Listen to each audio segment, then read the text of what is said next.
Hello there and welcome to our Shield of the Sun video. In this video, we're going to talk about the reality of Babylon. So in the future, when we read about Revelation, we read about an empire called Babylon in the future Babylon.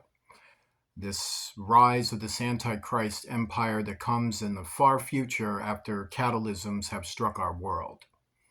People tend to wonder about that, this whole, what is Babylon? What's the significance with Babylon? Even the word itself, what is this about? So in the Bible, it does teach a lot about that. So we are going to talk about it. So the initial meaning of Babylon is to say city of magic, city of inventions, city of celebrations. It is also the city of communication of the spirits. So it is to say that it is a gathering of spirits who come to induce spiritual wonders, signs, and celebrations of life and magic, arts, and fun, is actually what it originally meant. So this is what Babylon originally meant. So to understand it, Babylon was considered, regarding the reality of it and the teaching of it, the ancient teaching of it, was to understand everything in our world comes from heaven. So you come from heaven. And thus, where do your gifts come from? Your gifts, according to the Bible, was given to you from God in heaven. Hence, dominion over this, over that, over this, over that. So you were educated on many, many things in heaven. And the other matter you were educated on was what? Cities. You were educated on cities, on the building of civilizations. So all languages and all arts and all expression of tone of words is all given to you from God. So when Moses had to create the tabernacle, the temple, even the name Israel, he based these things on what he saw in heaven. When Adam and Eve and their descendants built up civilizations, this was based on the education Adam and Eve received in Eden, which led then within their descendants to build cities, and they gave them names that they knew from heaven. So the Babylon is another name that comes from heaven. It was believed within Isaiah and other chapters, which I'm about to read to you, that it was once a city in heaven that became corrupted by Lucifer, and that the great city, that the golden city that Lucifer initialized a rebellion in, was called Babylon. So let's look further now into the Word of God to give some more clearance with this, to give the understanding of it. So I would like for you to join me in Genesis. We're going to go into chapter 10, and we're going to start there in verse 8. And Cush begot Nimrod. He began to be a mighty one in the earth. So that is to say that Nimrod communicated with Satan, and within that's mighty one in the earth. That's to say he gained power in a supernatural, unseen principality among the demonic hosts. The demonic host is choosing Nimrod. So what is it telling you? He began to be a mighty one in the earth. He was a mighty hunter before the Lord, wherefore it is said, even as Nimrod, the mighty hunter before the Lord. That's to say he did things his own way. So that is to say that he was not for the Lord, he was against the Lord. And now, being against the Lord, who was he for? He began to be a mighty one in the earth. He was possessed by spirits in the earth who chose him to be their avatar. So who chose Nimrod to be an avatar? That was Satan. So Satan chose Nimrod to be an avatar of him, of Satan. So what did Satan have Nimrod do? And the beginning of his kingdom was Babel and Ekron, Akkad, and Calneh in the land of Shinar. So to understand it, the beginning of his kingdom was Babel.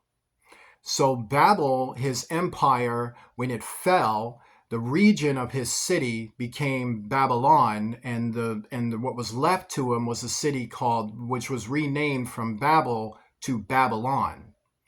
And thus, the reason why was because Nimrod named the city as such. he named it after the city of his master. And hence that is what that was, is that Nimrod was building a kingdom in vision, in purpose, and in agenda with Satan. So his aim was to rule the world as Satan's avatar son on this earth.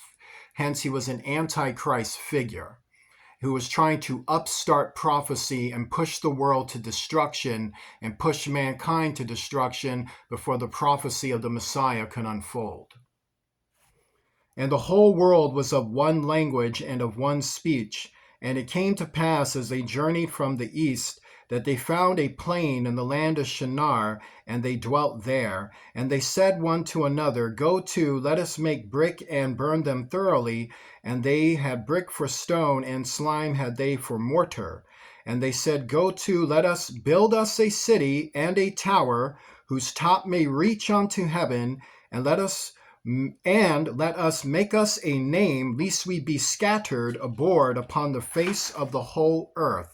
And the Lord came down to see the city and the tower which the children of men builded.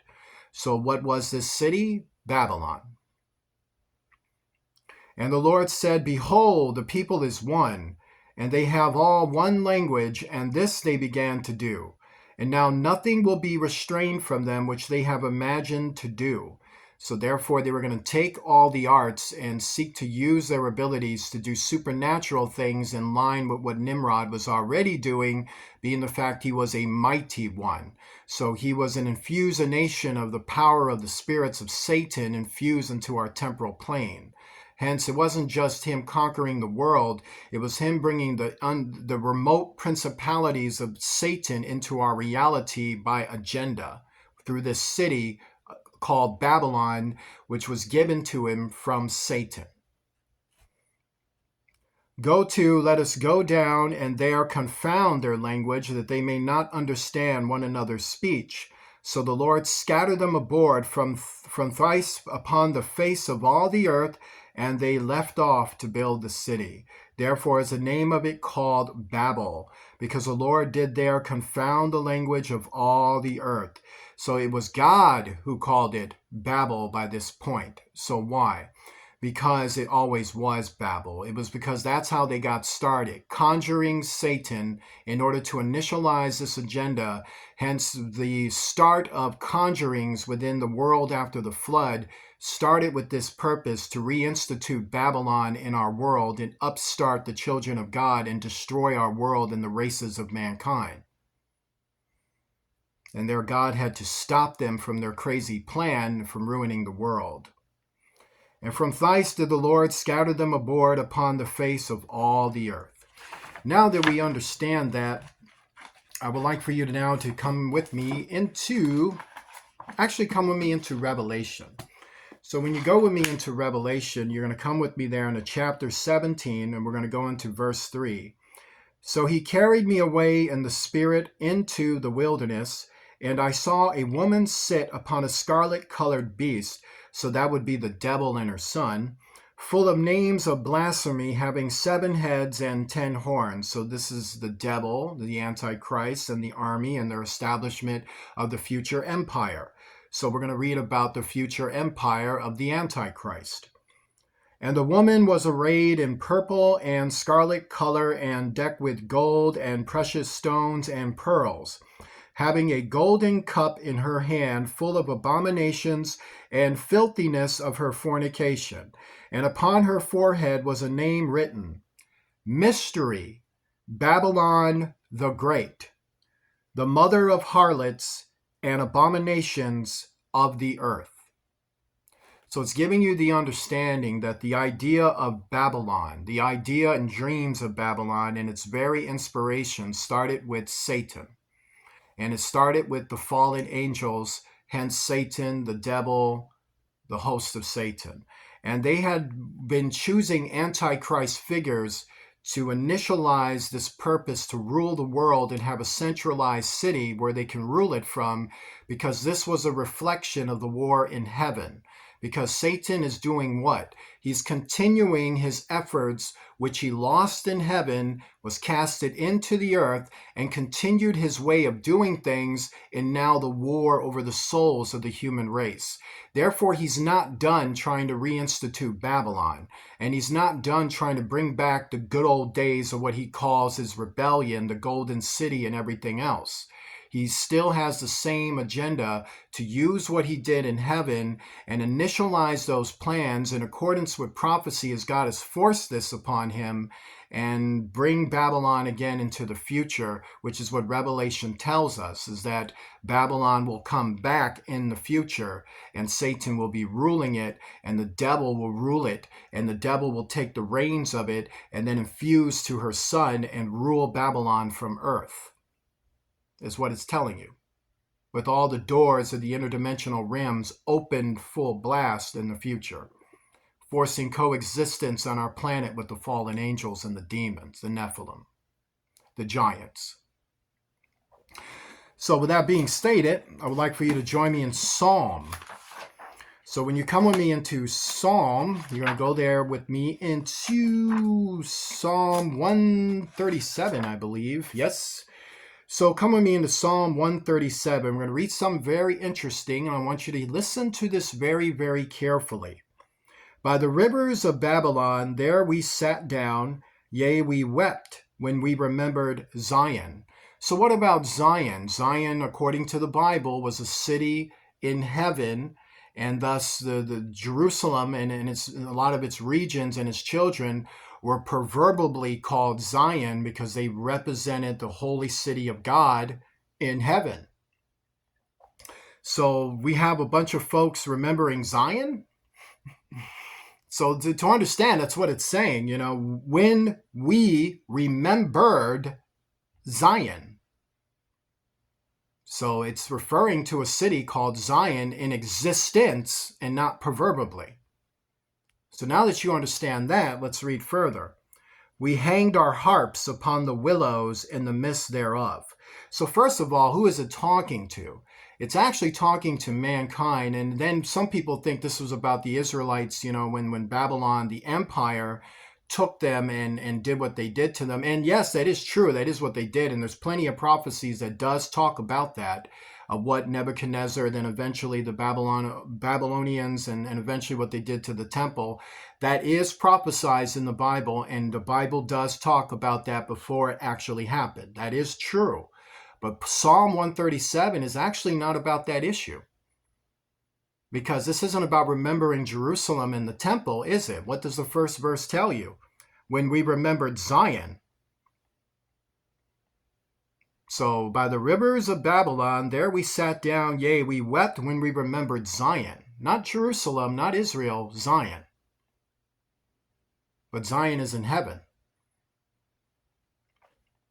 We hanged our harps upon the willows in the midst thereof, for there they that carried us away captive required of us a song, and they that wasted us required of us mirth, saying, Sing us one of the songs of Zion.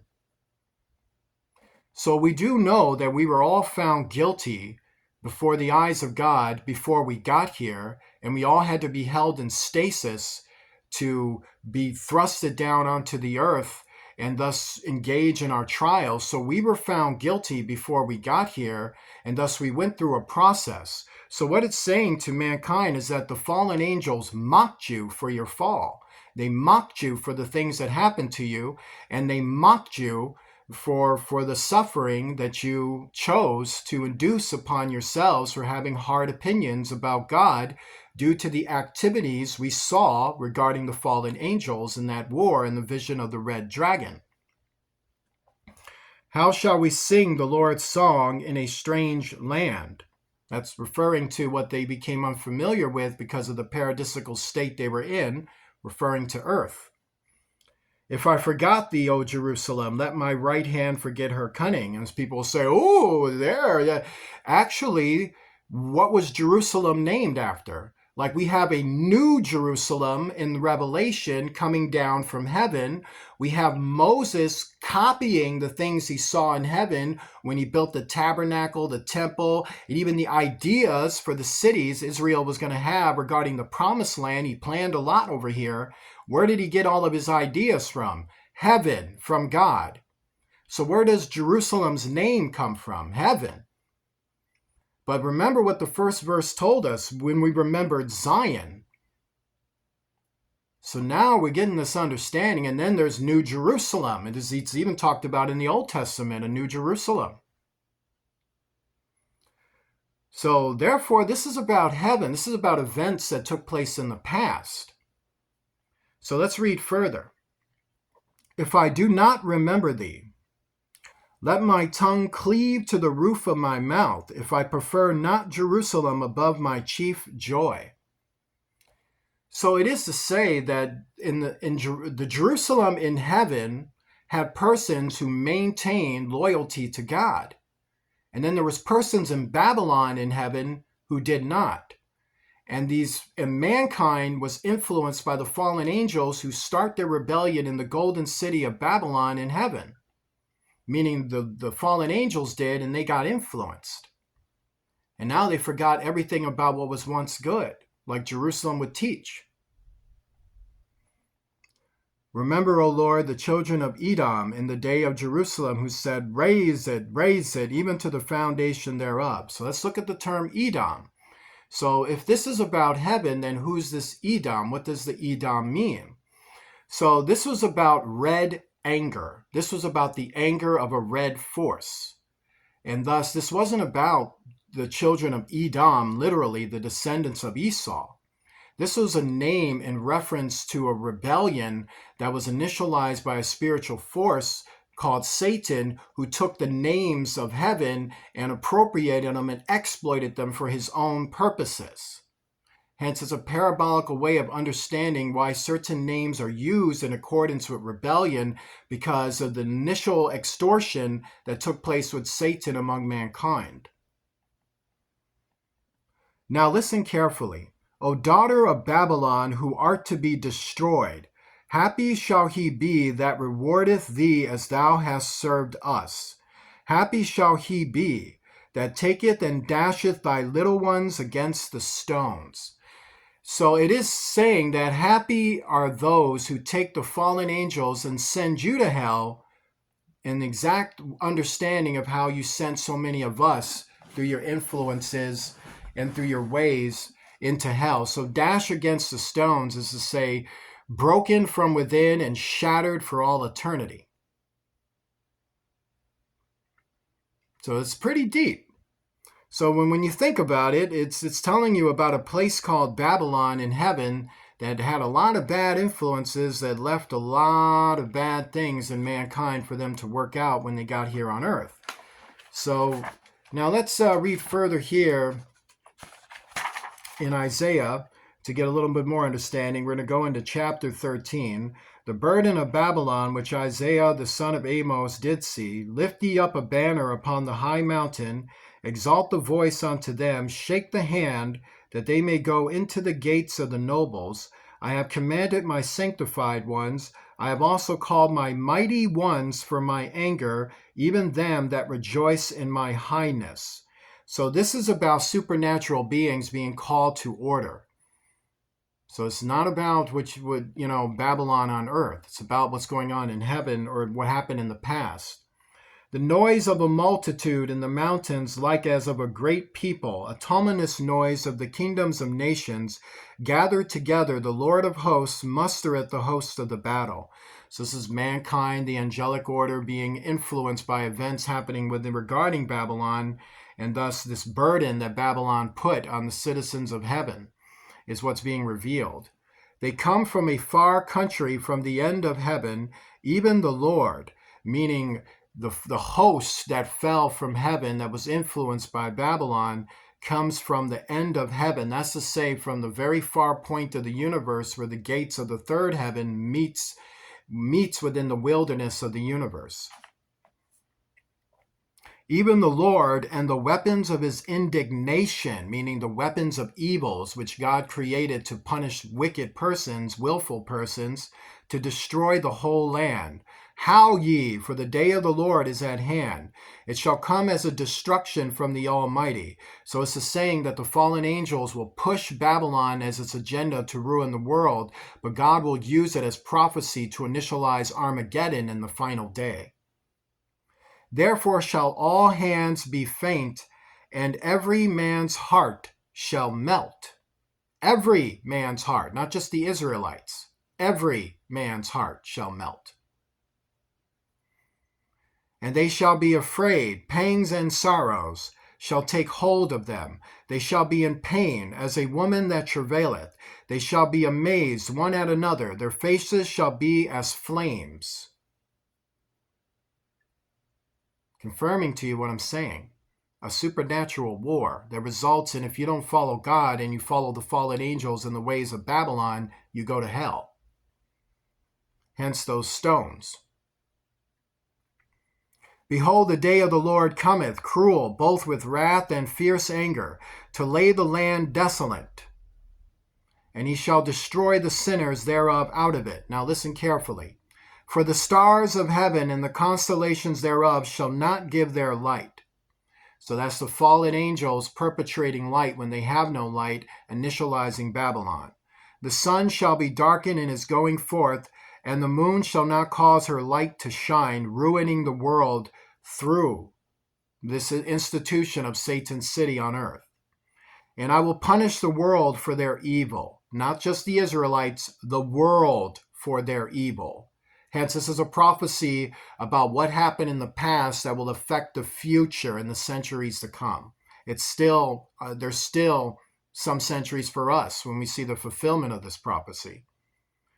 And I will cause the arrogancy of the proud to cease, and the wicked for their iniquity, and I will cause the arrogancy of the proud to cease, and will lay low the hauntingness of the terrible. I will make a man more precious than fine gold, even a man than the golden wedge of Ophir. Therefore I will shake the heavens, and the earth shall remove out of her place in the wrath of the Lord of hosts, and in the day of his fierce anger. And it shall be as the chased roe, and as a sheep that no man taketh up. They shall every man turn to his own people, and flee every one into his own land. Hence the events of Revelation and Mystery Babylon of the future. Described in Revelation, prophesied in the Old Testament about a city of Babylon in the past, Satan's city, which he corrupted. And we've been dealing with this corruption throughout all space and time and will all the way to the end. Join me in a prayer. Our Father, who art in heaven, hallowed be thy name. Thy kingdom come, thy will be done, on earth as it is in heaven. Give us this day our daily bread. Forgive us of our debts, as we forgive those who are our debtors. Lead us not into temptation. Deliver us from evil, for thou art with us. For thine is the kingdom, power, and glory forever and ever. In the name of Jesus Christ, the King of heaven. Amen. If you'd like to donate to Shield of the Sun, please do so using Cash App, the $ Shield of the Sun, spelled in small case letters closed together. I want to say God bless you to each and every one of you, and I will see you soon.